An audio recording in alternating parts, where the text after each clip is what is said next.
오늘 제목은 베들레헴의 아기 예수입니다.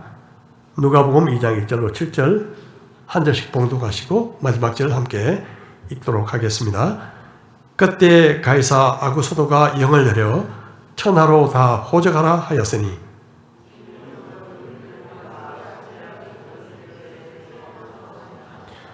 모든 사람이 호적하러 각각 고향으로 돌아가매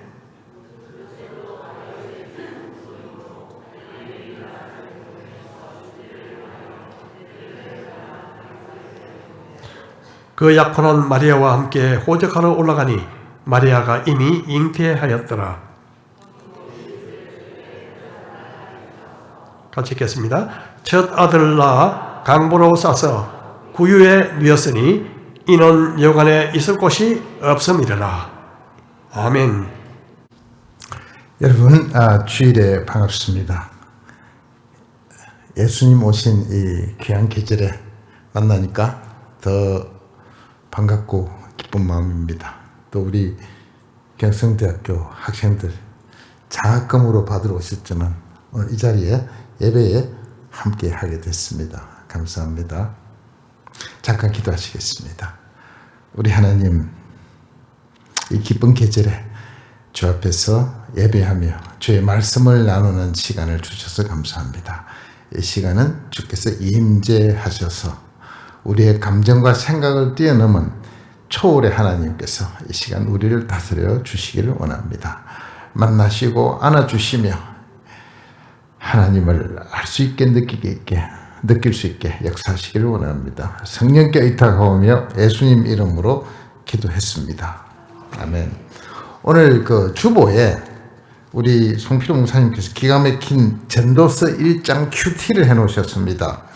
하나님이 빠진 인생은 지루하고 단조로운 반복이며 결코 채워질 수도 족함도 없다. 제가 예수님 영접을 29에 했습니다. 28가지가 이렇더라고요. 세상이 지루하고 뭐 이런 게 사는 거냐 하는 생각이 있었습니다. 우리 학생들 나이였습니다. 저도 그때 학생이었습니다. 지금 어떠냐고요? 제가 하나님을 떠나서 마음대로 좀 살 때는 약해집니다. 그러나 하나님 안에서 은혜로 힘받을 때는 지루함도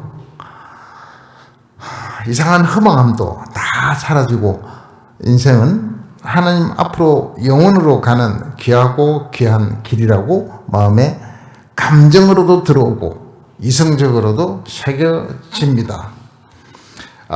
우리가 복음이라고 할 때 딱 줄여놓은 게 고린도전서 15장입니다. 15장에 보시면 이렇게 되어 있습니다.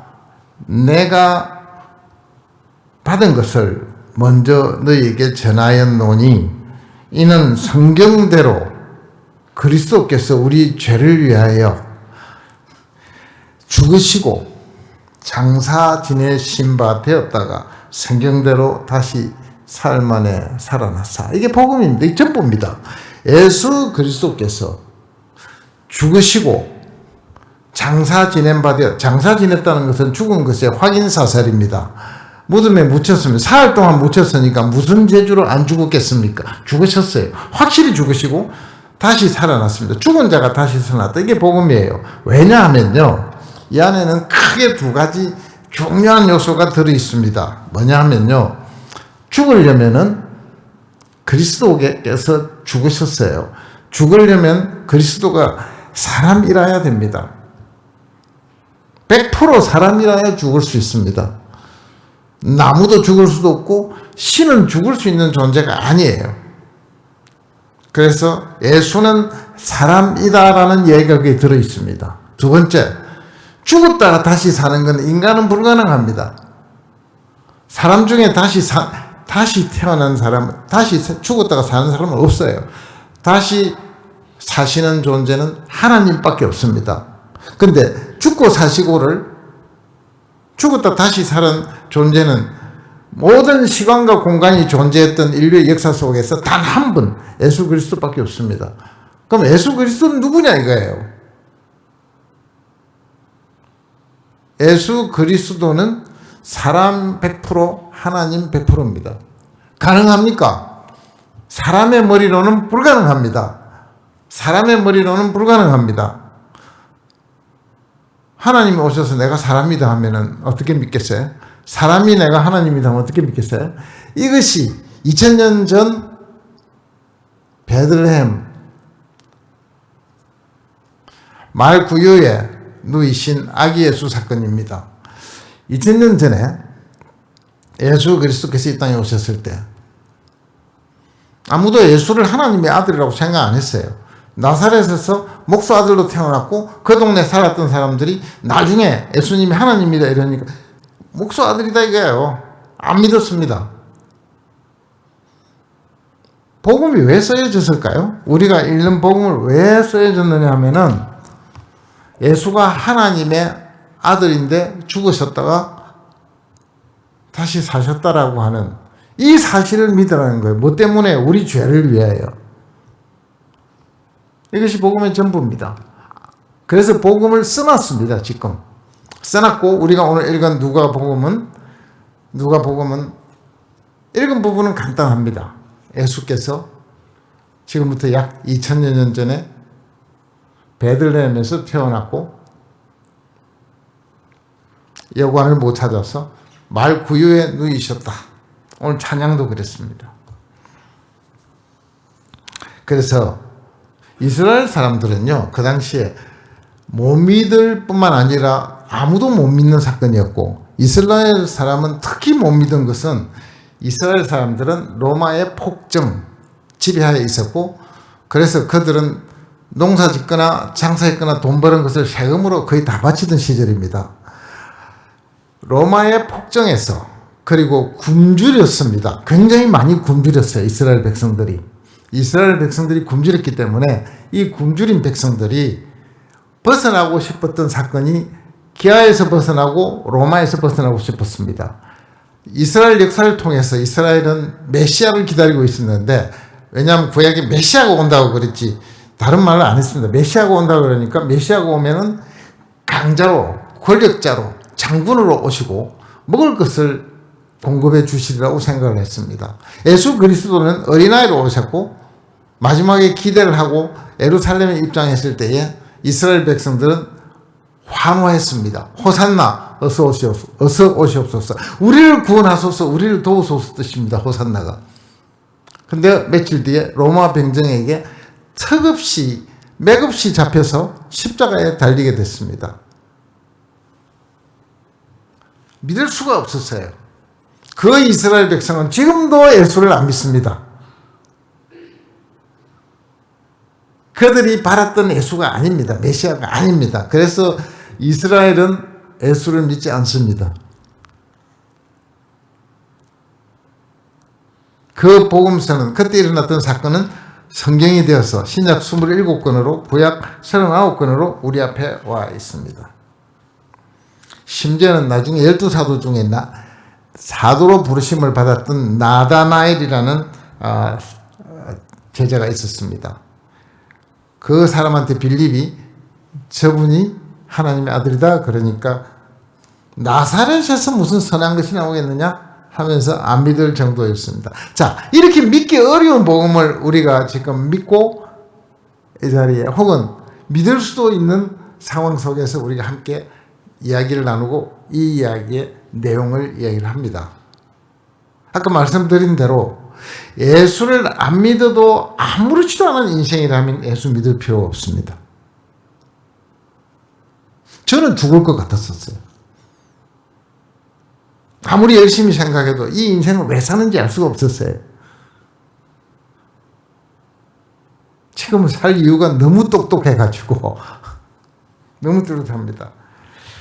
자, 이 오늘 내용은 너무 간단하죠. 1절에 보시면 누가복음 오늘 읽었던 2장 1절에 보시면 이렇게 나와 있습니다.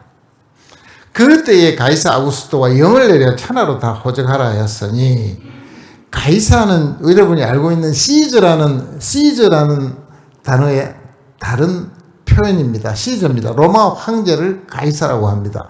러시아 황제를 짜르라고 합니다.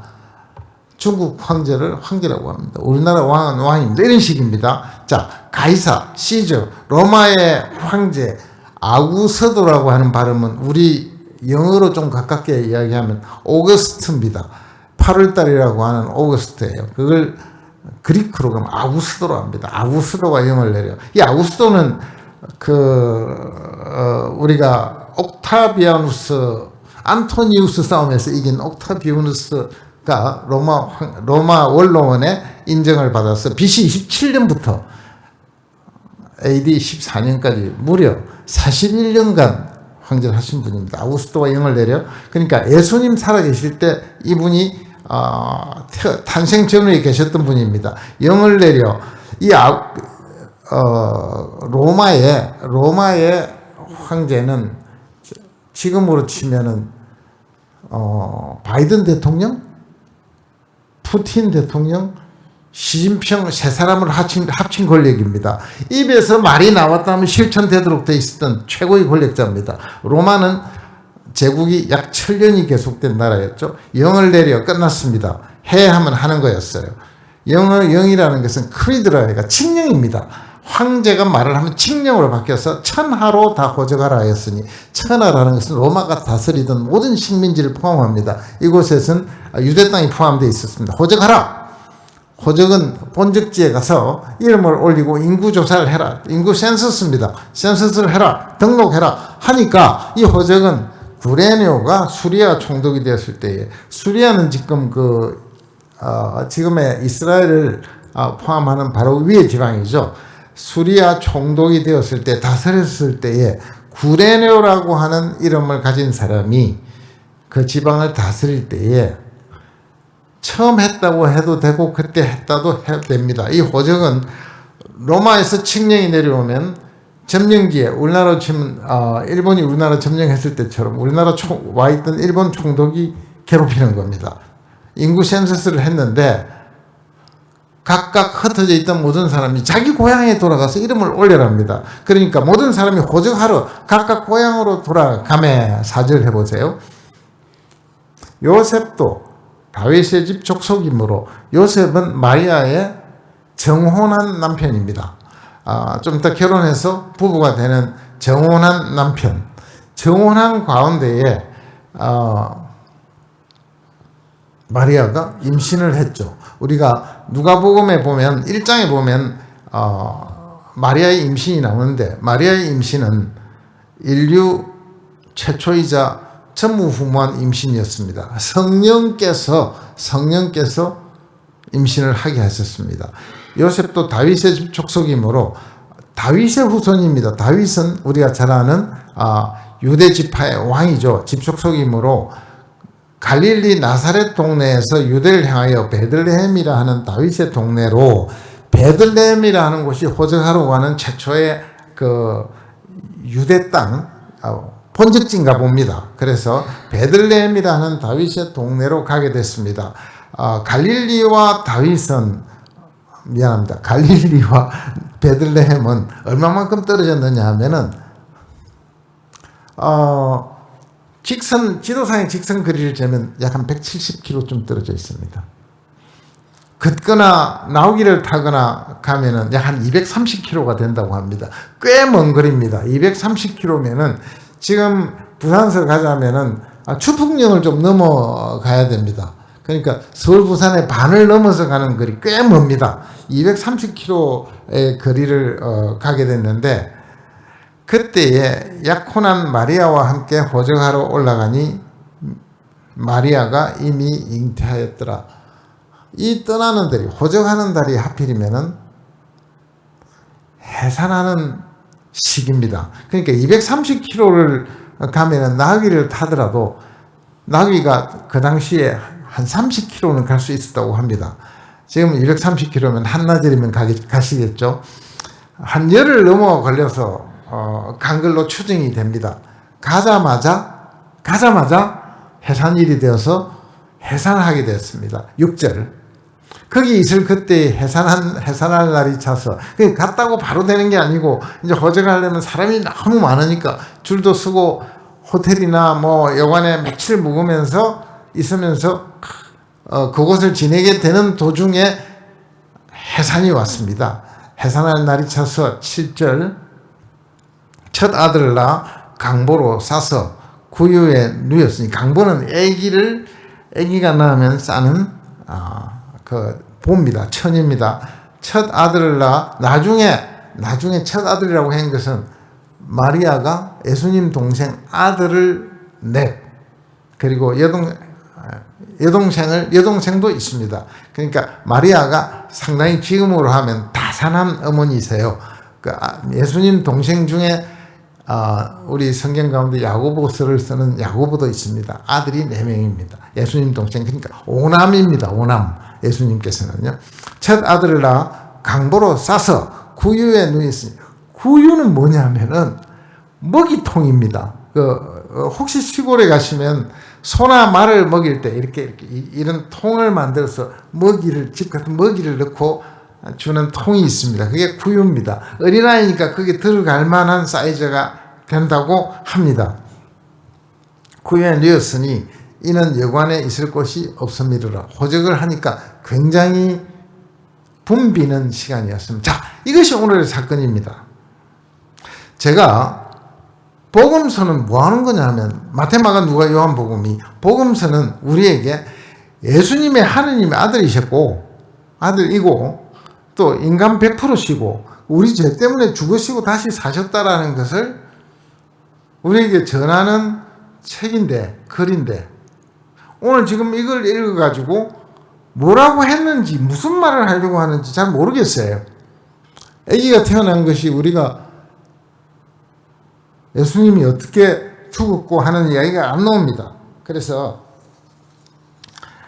이 이야기는 우리가 성경을 읽을 때는 조금 주의가 필요합니다. 무슨 말이냐 하면 오늘 이걸 보면 아우스도 황제 때 호적이 있었고 칙령이 나와서 호적하러 갔더라. 그때가 해산하는 날이 되어서 해산해서 아기가 누웠더라. 이 이야기를 가지고 성경을 우리에게 뭘 전하려고 하는지를 아는 것은 우리의 책임입니다. 왜냐하면요, 여러분 공부하시잖아요. 교과서가 있습니다. 사복음서는 교과서입니다. 그리고 서신서들은 참고서입니다. 사도행전은 역사서입니다. 계시록은 예언서입니다. 그래서 27권이 성경에 있는데 앞에 나와 있는 복음서는 주로 예수님이 나신 이야기부터 시작해서 무엇을 하시고 무슨 설교를 하시고 그리고 어떻게 죽으셨다까지가 나옵니다. 그게 그 안에도 암시되어 있는 우리의 죄의 문제와 하나님의 아들인 문제와 돌아가셔야 되는 문제와 다시 사셔야 되는 문제, 그래서 어쨌단 말이냐 하는 부분은 찾아내셔야 됩니다. 자, 갑자기 숨이 가빠졌습니다.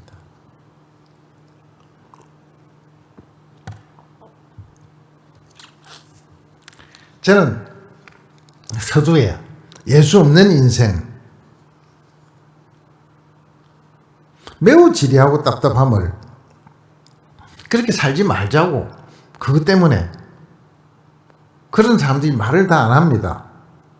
그럼 어릴 때만 그런 마음이 드느냐, 20대까지만 드느냐, 나이가 들면 더 듭니다. 50대, 60대, 70대가 되면 그 지리함에 보태서 인내도 다 하고 절망으로 들어간다고 합니다. 저는 그 나이에 들어가기 전에 예수를 영접했습니다. 그런데 오늘 이야기를 설명하기 전에 이 네 복음서가 예수님 이야기인데 복음서가 4개나 있습니다. 똑같은 거 아닙니까? 아닙니다. 누구에 대해서 썼습니까? 예수에 대해서 다 썼습니다. 어떻게 다르냐 하면요, 예수님이 하나님의 아들이고 사람이라는 것을 증명하는 것을 이렇게 조명을 이 꽂히면은 여기서 보는 꽃, 뒤에서 앞에서 보는, 요새로 치면 3D를 여러 복음서로 바꿔놓은 게 사복음서입니다. 그러니까 예수님에 관해서 입체적으로 조명을 했다고 생각하시면 됩니다. 증거를 보여드릴게요. 마태복음을 쓴 마태는 세리이자 12사도 중에 한 사람이자 유대인입니다. 제일 큰 뜻은 유대인입니다. 마태복음은 유태인이 읽으라고 썼습니다. 유태인한테 복음을 설명하려니까 우리 족보 중에 나왔다. 거기서부터 시작합니다. 복음을 전해도 전부 구약을 인용해가 다 전했습니다. 옛날에 이래 말했는데 지금 이런 일이 일어났다 라고 다 말하고 유대인이 아는 것만 들고 기초로 해서 다 이야기를 했어요. 그래서 맨 처음 시작할 때 뭐라고 하느냐 하면은 마태복음을 열자마자 성경 신약을 딱 열자마자 족보가 쫙 쏟아집니다. 1절을 뭐라고 설명했냐면 재밌어요. 아브라함과 다윗의 자손 예수 그리스도의 계보라 족보라. 자, 예수를 설명하는데 족보를 이따만 걸 들고 나오세요. 42명이나 들어있는 족보가 예수 후에 42명을 소개를 하고 예수를 소개를 합니다. 왜 그랬을까요? 여러분의 후손이고 여러분에게서 예수가 나왔습니다는 말로 친근감을 딱 드러냅니다. 구약을 인용하고 천국을 강조합니다. 요한복음은 온 이방인에게 다 쓰면서 뭐라고 하냐면 예수는 복음의 제일 큰 특징 하나님의 아들이라는 거예요. 세상에 예수가 하나님의 아들이라고 믿는 사람이 아무도 없으니까 예수가 하나님의 아들인 것을 처음부터 증명하고 나옵니다. 요한복음은 뭐라고 쓰느냐 하면은 이렇게 처음부터 나옵니다. 태초에 말씀이 계시니라. 이 말씀이 하나님과 함께 계셨으니 이 말씀은 곧 하나님이시니라. 그가 세상에 계셨으며 요한복음의 주제는 예수가 하나님의 아들이라는 거예요. 7가지 기적을 설명하면서 주제가 전부 예수가 하나님의 아들이에요. 여러분 예수가 하나님의 아들이라고 믿으세요?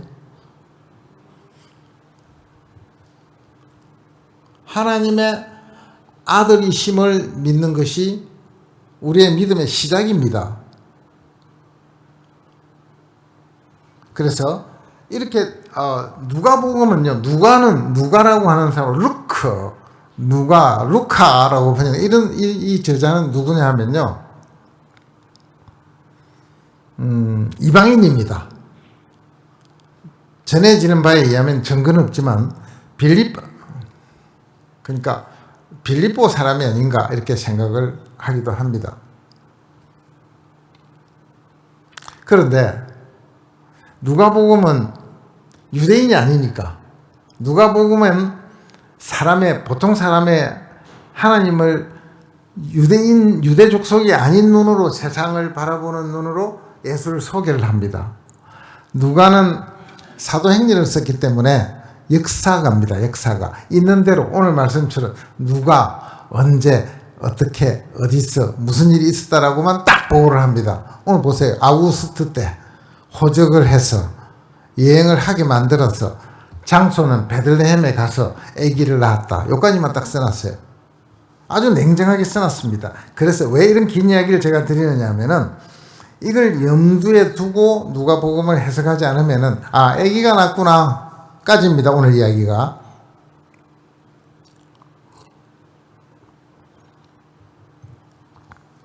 그런데 이 이야기의 중요한 부분을 제가 크게 2가지로 말씀을 드릴게요. 예수가 하나님의 아들이신 이유, 예수가 아들일 수밖에, 사람일 수밖에 없는 이유를 이 안에 써놨습니다. 자, 제일 중요한 부분은 뭐냐면은 미가서 52장, 그러니까 구약 선지자 12개 중에 미가라는 선지자가 있습니다. 예수님 오시기 약 700년 전에 이런 예언을 해놨습니다. 미가 5장 2절을 좀 띄워주시겠어요? 선지자 중에 한 사람입니다. 이분이 이렇게 말을 했어요.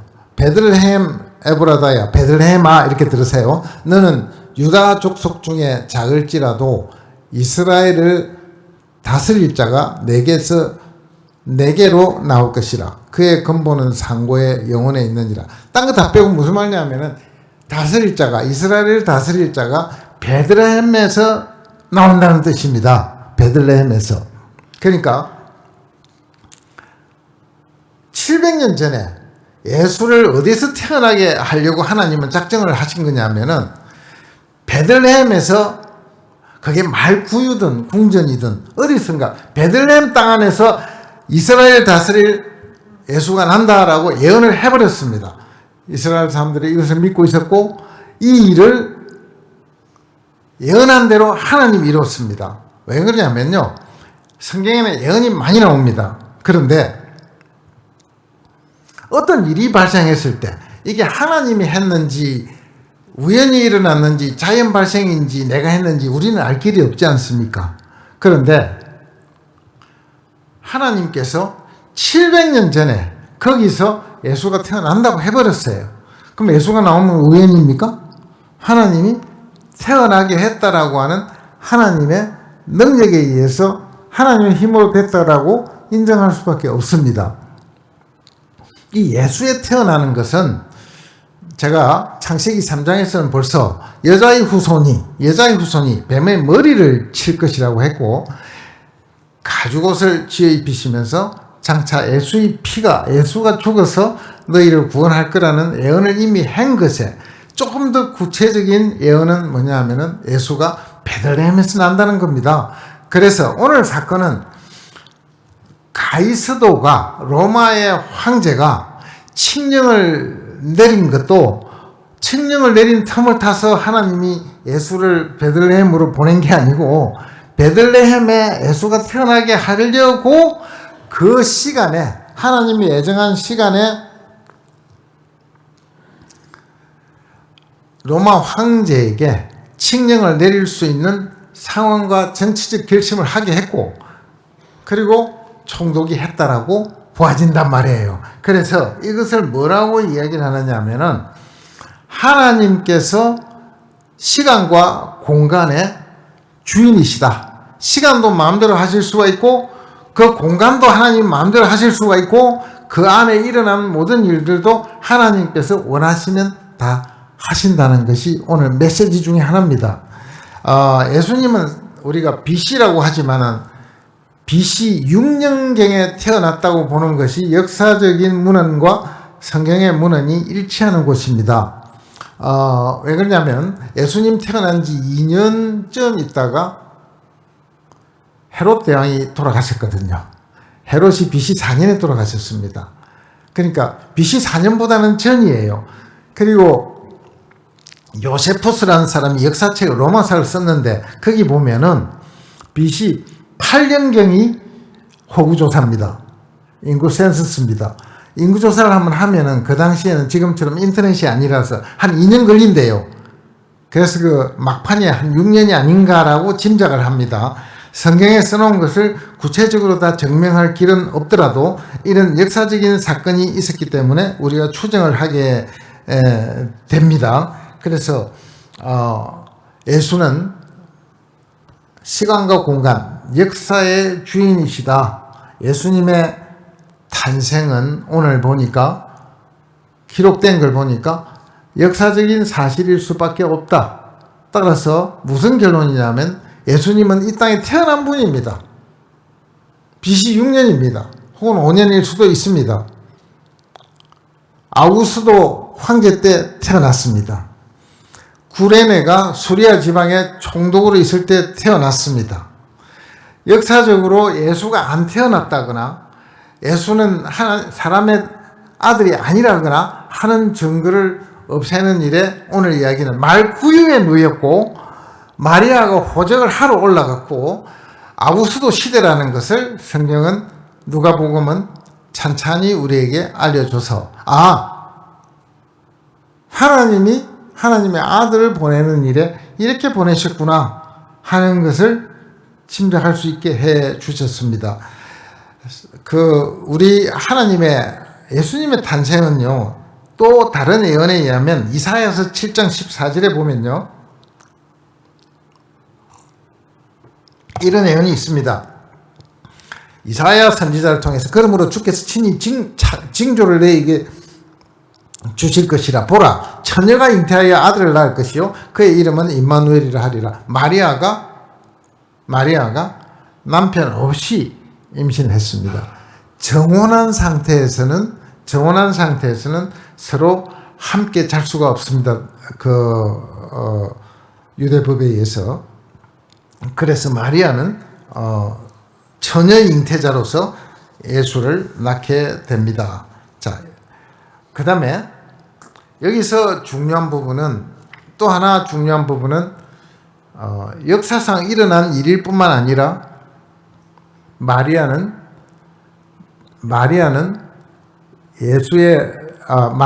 유대 족보에 있을 뿐만 아니라 마리아는 사람이었고, 마리아는 임신을 했고, 그 마리아에게서 난 아기라는 것이 오늘 성경에 써 있습니다. 인간으로 오셨기 때문에 아까 복음의 한 요소인 죽으실 수 있는 인간으로 온 것이 맞다라는 겁니다. 자, 왜 이렇게 뻔한 이야기이신가요?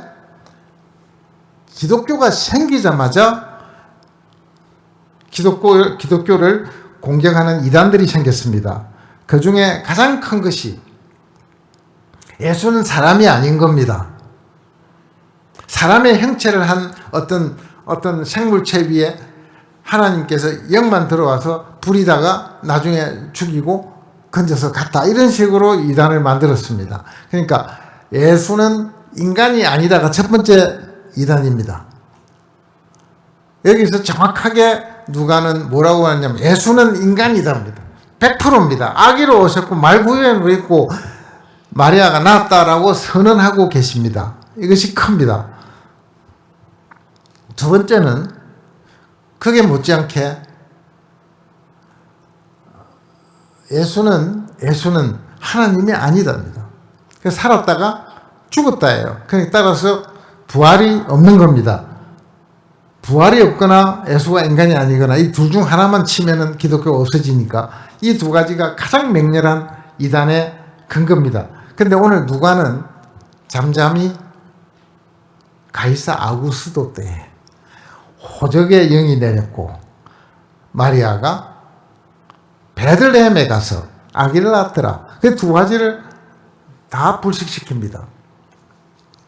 그런데 오늘의 진짜 본론은 예수님이 베들레헴에 아기로 오셨는데 말구유에 누웠다는 사실입니다.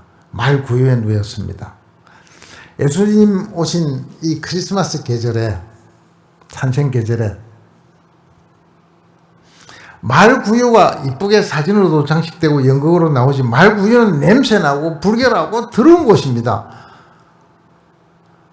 사람 중에 제일 가난한 사람도 말먹이통에 누이는 법은 없습니다. 그러니까 짐승 수준으로 예수님이 비천하게 이 땅에 오셨다는 겁니다. 그게 하나. 두 번째,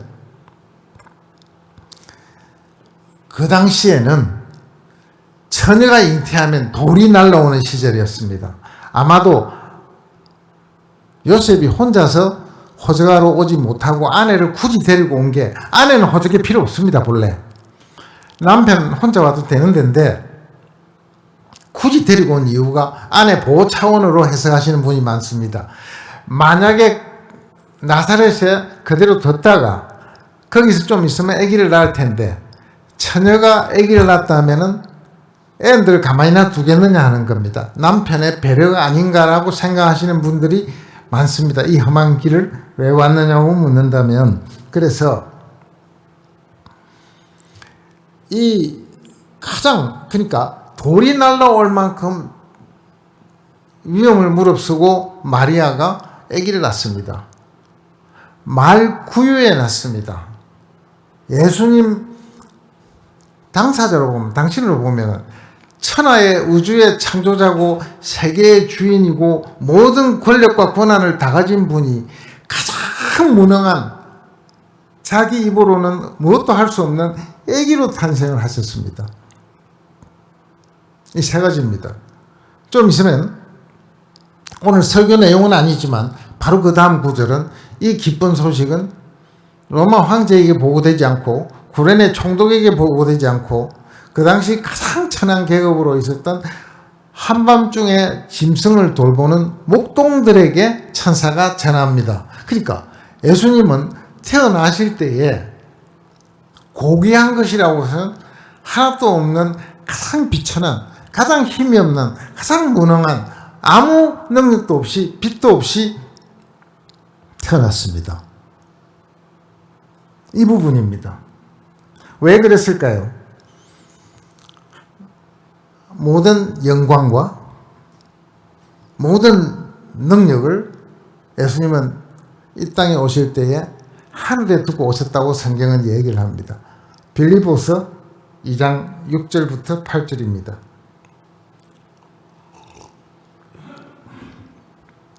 그는, 예수님은 근본, 본래, 근원이 하나님의 본체신, 하나님의 본질이신 하나님이시지만 하나님과 동등됨을 취할 것으로 여기지 아니하시고 오히려 자기를 비워, 예수님이 스스로 비운 게 뭘 비웠겠어요?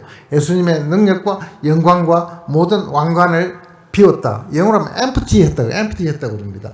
동사를 쓰면 empty라는 동사를 쓰는데 자기를 확 비워버렸어요.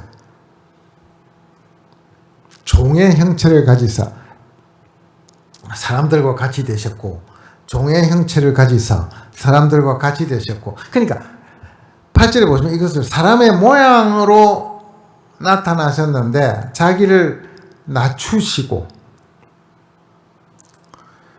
죽기까지 복종하셨으니 곧 십자가에 죽으심이라. 십자가에 죽으시기 위해서 영광을 들고 안 오시고 내려놓고 아버지에 맡겨두고 아들이 이 땅에 왔답니다. 뭐 하시러요?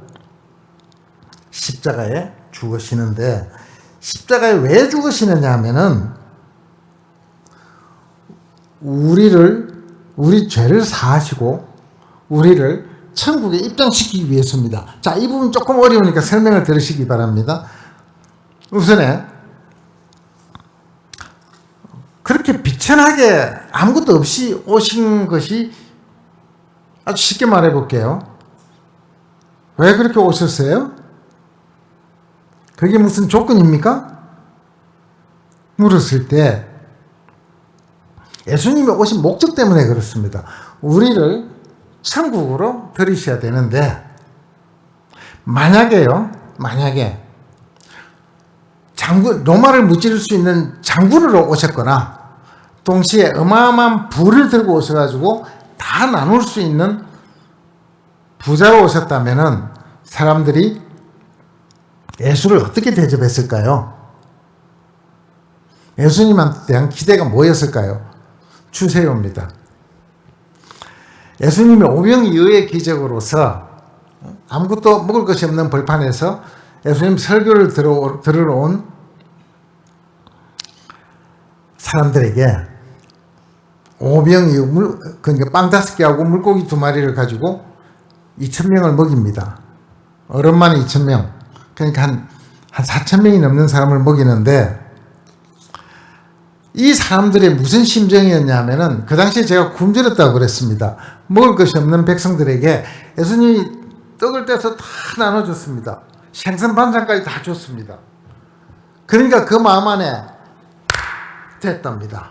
이 사람이 우리 왕이 되면 우리 이 운명이 해결되겠다 싶었습니다. 예수님께서 오병이어의 기적을 일으키시고 저쪽에 그 가버나움으로 배를 타고 가셨습니다. 가시고 없으니까 이 사람들이 보니까 없어요. 제자들도 없고 배가 없으니까 이 사람들이 쭉 다 쫓아갑니다. 그 오병이어의 떡을 먹었던 사람들이 다 쫓아가서 예수님 만났어요. 예수님, 우리의 왕이 되어 주소서, 이렇게 이야기를 합니다. 요한복음 6장 25절 6절입니다. 되어 주소서 하니까 예수님께서 뭐라고 하시느냐 하면은 36절이죠. 요한복음 6장 36절 좀 보여주세요. 예수께서 대답하여 이르시되 내가 진실로 진실로 너희에게 이르노니 너희가 나를 찾는 것은 표적을 본 까닭이 아니요. 그러니까 내가 하나님이라는 것을 증거를 찾은 것이 아니요. 떡을 먹고 배부른 까닭이니라. 유대인들은 예수 안 믿었습니다. 주니까 더 달랍니다. 우리는 유대인 아닌 것 같죠? 저부터 부끄럽죠. 예수님한테 우리는 천국 보내주셔서 감사합니다 하고 예수님 한 분으로 만족합니까? 예수님, 그래서 이 은혜를 예수님이 원하신 건 제가 이 땅에 다 해드리고 살다 가고 싶습니다 라는 마음인지, 주님 이것도 필요하고요, 저것도 필요하고요, 있으니까 더 많이 얻고 싶고요,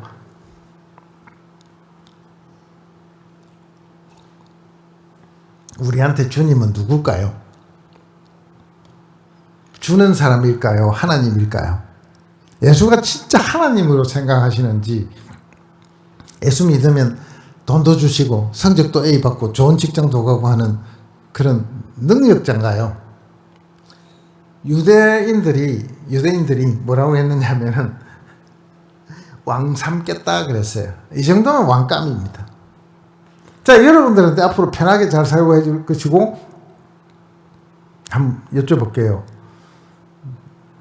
김정은이도 여지없이 물리칠 것이고, 시진핑도 문제없고, 우리를 잘 살게 해주겠다. 대통령감 아니에요? 대통령은 확실하죠, 그렇죠? 단지 우리의 영원을 담보할 분은 아니지만 그거는 맞잖아요. 그럼 천국을, 자, 여기서 제가 결정을 짓겠습니다. 천국을 들어가려면은 제가 10번 100번 이야기가, 천국 들어가는 조건이 뭡니까? 오늘 말씀하셔도 됩니다. 천국을 어떻게 들어가요? 천국 들어가는 조건이 뭐예요? 뭐로 들어간다 돼 있죠? 믿음으로. 예, 예수를 믿음으로 들어갑니다. 예수를 믿음으로, 예수가 하나님의 아들이시고 사람이시고 우리 죄를 위해 대신 죽으셨으니까 우리 죄가 사하셔서 천국 갑니다. 땅은 요만큼 삽니다. 천국은 영원을 삽니다. 이 땅에 투자하실래요? 하는 게 복음입니다. 자, 천국을 들어가는데 돈 필요합니까? 근육 필요합니까? 명예 필요합니까? 좋은 집안 필요합니까? 학문 필요합니까? 직업 필요합니까? 자, 이게 문제입니다. 자, 우리의 생각이 엉겨 있는데요.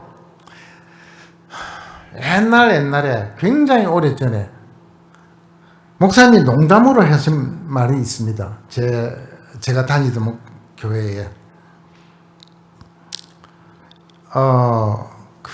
1등 신자는 이 땅에서 잘 살고 천국 가고, 2등 신자는 맞아요? 이 땅에서 못 살고 천국 가고, 신자 아니죠. 그 다음은 3등은 이 땅에서도 못 살고 천국도 못 가는 거라고 그랬어요. 근데 이런 건 없어요. 천국 가는 것은 우리의 지금 잘 살고 못 사는 거하고는 관계가 없습니다. 믿음으로만 갑니다.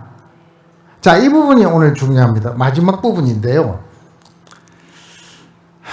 천국은 오직 믿음으로 간다고 다 배워서 알고 있습니다. 그러니까 이것만큼 좋은 게 없죠. 믿기만 하면 천국 간다는데, 믿기만 하면 인생이 달라진다는데, 믿기만 하면 이 땅에서 지지리도 궁상을 떨었어도 천국에는 하나님 아들로 들어간다는데, 이거보다 더 좋은 굿 뉴스가 없는 거예요. 근데 이제 부자는 입장이 조금 다릅니다. 내가 이렇게 잘 살아서 천국 가니까 하는 뒤에 부분이 따를 수가 있습니다. 근데 아무 조건이 없이 천국을 갈 수 있다고 한 것이 복음이에요. 믿기만 하면. 왜요? 예수가 죽어서 우리를 대신해서 형벌을 받아서 우리가 깨끗해져서 천국을 들어갑니다.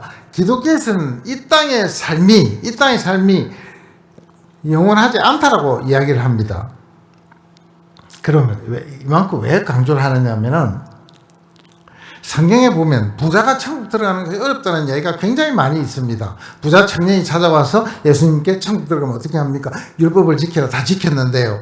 네 가진 거 다 나눠주고 오라. 근심하면 집에 가더라. 자, 부자가 돈을 놓기는 굉장히 힘이 듭니다. 가난한 자는 돈이 없으니까 놓고 안 놓고 문제가 안 생겨서 그런 문제가 없는 거예요. 그런데 예수님은 우리가 죽어 있었고 우리를 살리려고 생명을 주시려고 오셨는데 이 예수를 믿으려고 해보니까 무슨 문제가 발생했느냐면 예수님의 신약을 쓴 분 중에서 사도 바울이라는 분이 자기의 경험을 이렇게 써놨습니다. 누가 천국을 잘 갈 것인가? 라는 제 질문에 바울은 이렇게 답을 했습니다. 믿어보니까 바울은 그 당시에 귀족 계급이었습니다. 사도 바울은 학문도 최고였습니다. 그래서 이분이 믿고 이런 말을 해놨습니다. 빌립보서 3장 5절부터 8절입니다. 세상에 좋은 조건을 다 가지고 있는데 이것이 예수 믿고 천국 가는데 무슨 영향을 끼치느냐를 바울이 고백을 했습니다. 천국은 믿음으로 갑니다. 그런데 그 말대로 이 세상도 잘 살고 예수님한테 많이 받아서 누리고 천국도 짬 들어가면 이것만큼 좋은 게 없겠다 싶은 생각에 조금 다릅니다. 바울이. 다른데 이랬습니다. 바울은 이 세상에 좋은 조건을 다 갖고 있었어요. 나는 8일 만에 할례를 받고 그 당시에 하는 거 다 했다 소리예요. 이스라엘 족속이요. 좋은 나라에 태어났습니다. 하나님 나라에 태어났어요. 베냐민 지파요. 야곱의 12아들 중에서 12번째 아들입니다. 야곱이 좋아하는 마누라에게서 두 번째 아들이에요. 히브리인 중에 히브리인이요. 선택받았다 뜻이에요. 율법으로는 바리새인이에요. 빈틈없이 지키는 흠이 없는 사람이라 이 말이에요. 그래서 따라서 어떻게 행동했냐면 이거 5가지를 가지고 하나 둘 셋 넷 다섯이죠. 열심으로는 교회를 박해하면서 살았고 왜냐하면 하나님을 위한다고 살았으니까 의로는 흠이 없는 자라. 자, 바울은 이런 사람이었어요. 천국 가는 건 문제없다고 생각하고 있었는데 이렇게 세상을 잘 나가고 있었습니다. 지금으로 치면은 명예도 있으시고 돈도 있으시고 가족도 있고 뭐 자식들도 잘 되고 뭐 말하면 다 가진 거, 남보다 좋은 거 중에서 또 다 가진 거 이런 겁니다. 바울은 그 정도 사람이었어요. 예수 믿었어요. 7절. 그러나 하고 나옵니다. 이제 뭐가 반전이 하나 일어났어요. 믿어보니까 무엇이든지 내게 유익하던 것을 내가 그리스도를 위하여 다 해로 여길 뿐더러 해롭더라는 거예요. 이렇게 가지고 있던 게 앞에 사회적 가치, 소셜 밸류 중에서 이렇게 많은 걸친 것들이 사회적 명품이라고 제가 이야기합니다. 사회적 명품들이 다 예수 믿는 일에 해롭다, 방해가 된다. 또 모든 것을 해로 여김은 내주 그리스도 예수를 아는 지식이 가장 고상하기 때문이라. 왜 이렇게 해가 되고 예수 믿는데 방해가 되느냐 보니까 내가 예수님이 누군가를 알면 알수록 내 생각과 삶에 도움이 안 되는 것뿐만 아니라 귀찮아졌어요. 말이 안 돼요. 그 다음 내가 그를 위하여 예수 그리스도를 위하여 모든 것을 잃어버리고 이제 심지어는 해가 되는 게 아니라 배설물이 뭔지 아시잖아요. 2가지가 되는 겁니다. 배설물 2가지로 여기면 그리스도를 얻고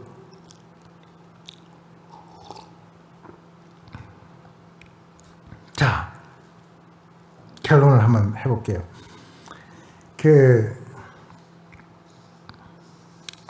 고린도전서 1장 26절부터 29절까지를 잠깐 보시겠습니다. 26절부터 27절부터 나옵니까? 괜찮아요. 같은 바울입니다. 빌립보서를 그러니까 해롭다? 이 땅에서 쉽게 말해 이 땅에서 좋고 잘 사는 그런 조건들이 예수 믿는 거하고는 안 맞더라는 거예요.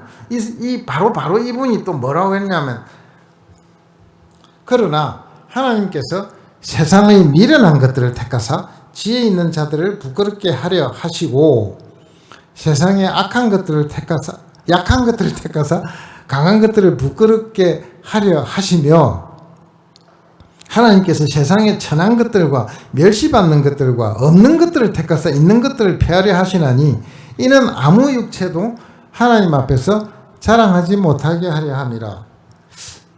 이거는 무슨 뜻이냐면 교회 안에 이렇게 앉았습니다.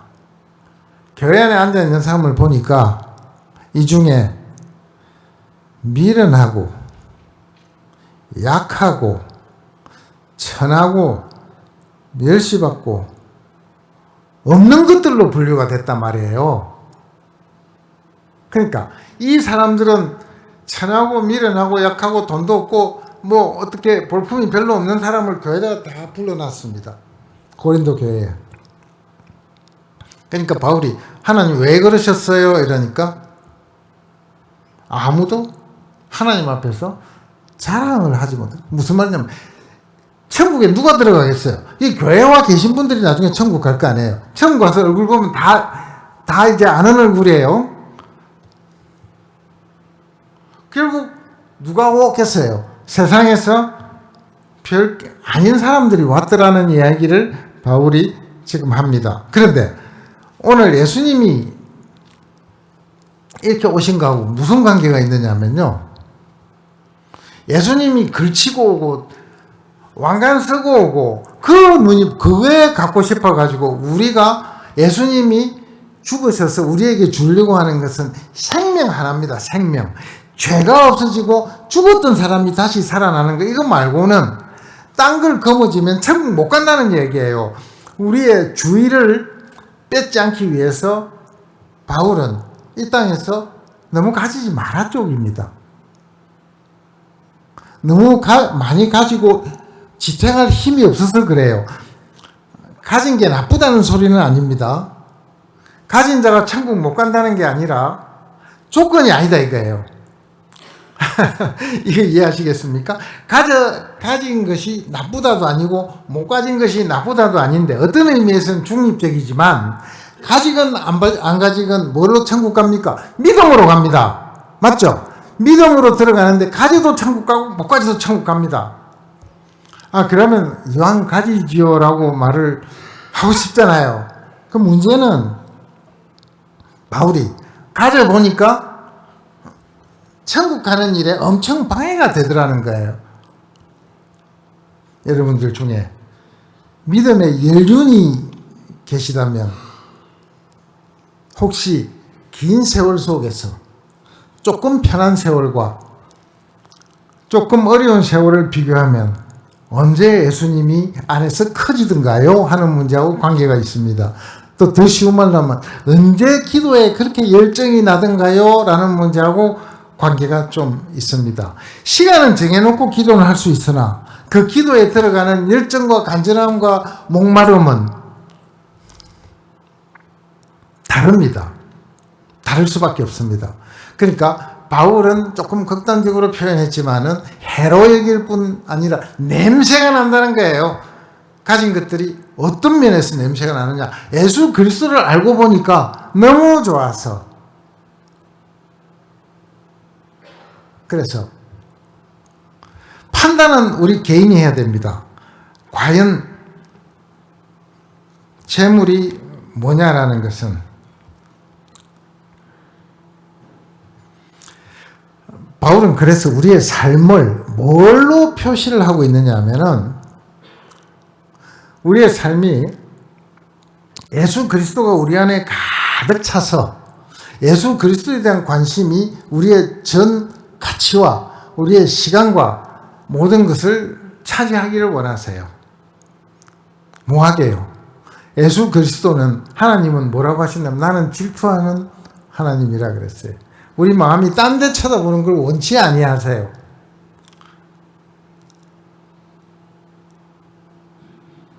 그래서 100%는 안 됩니다. 그러나 해보시면 어느 게 좋은지는 여러분이 해보시고 사셔야 됩니다. 하나님께 시간을 많이 들이니까 내가 삶의 생기가 나고 신이 나고 안 지루하고 이 세상이 살만하다는 판단이 들어오는 건지, 그러니까 먹을 것도 없고 힘들고 고통스러워서 못 살겠다는 판단이 들어오는 건지 살면서 여러분들이 하셔야 되는데, 아까 읽었던 고린도전서 1장의 마지막 31절이 이렇게 되어 있습니다. 이걸로 마치겠습니다. 기록된 바 자랑하는 자는 주 안에서 자랑하라 함과 같게 하려 함이라. 이 땅에 천한 것들과 미련한 것들과 없는 자들과 비천한 자들을 불러 모아서 뭐하게 해요? 땅의 것이 별로 가치가 없다는 거예요. 하나님이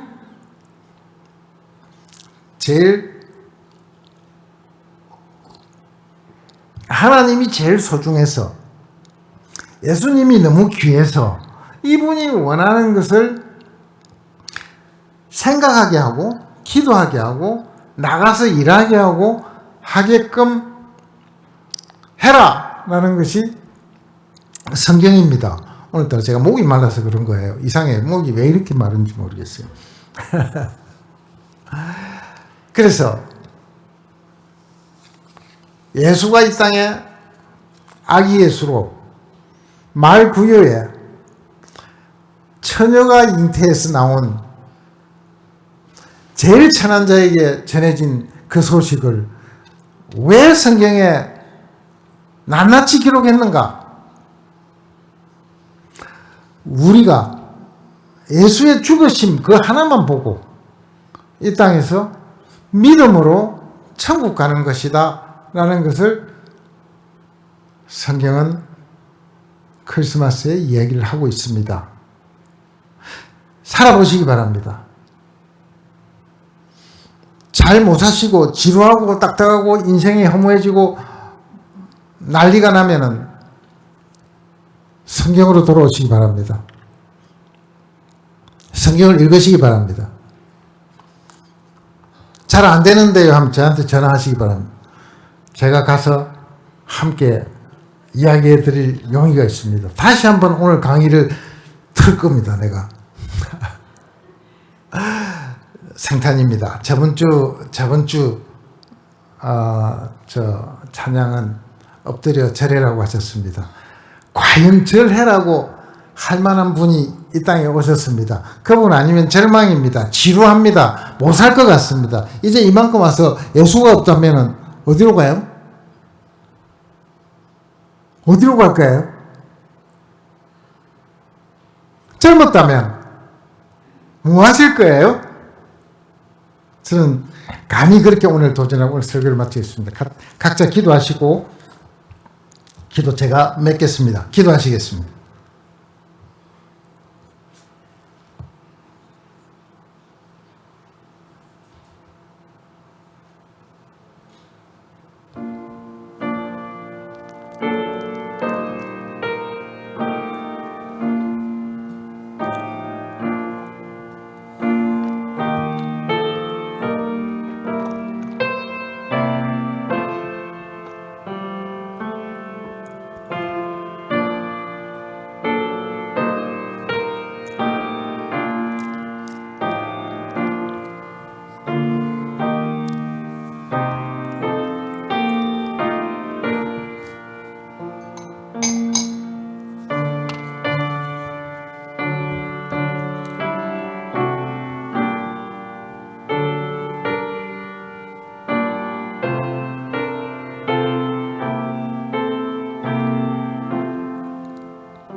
하나님 아버지, 이 시간 감사합니다. 이 계절에 아들을 보내시고 우리의 인생을 바꿔놓으시고 이유를 바꿔놓으시고 미래를 바꿔놓으시고, 그래서 이제 이 좋은 계절에 주 앞에 기도합니다. 주님의 말씀대로 우리가 주 안에서 이렇게 오신 아기 예수를 따라서 우리 죄를 사하심을 믿고 주 안에서 이것이 전부인 줄 알고 인생의 모든 가치 중에 가치인 줄로 알 수 있고, 그래서 그 안에서 자랑하는 귀한 저희들 되기를 원합니다. 성령께서 사랑하셔서 부르신 오늘 모든 영혼들 위해 다 역사하셔서 이제 주를 알 수 있기를 원합니다. 아기 예수가 온 것을 알 수 있기를 원합니다. 성령께 의탁합니다. 예수님 이름으로 기도했습니다. 아멘.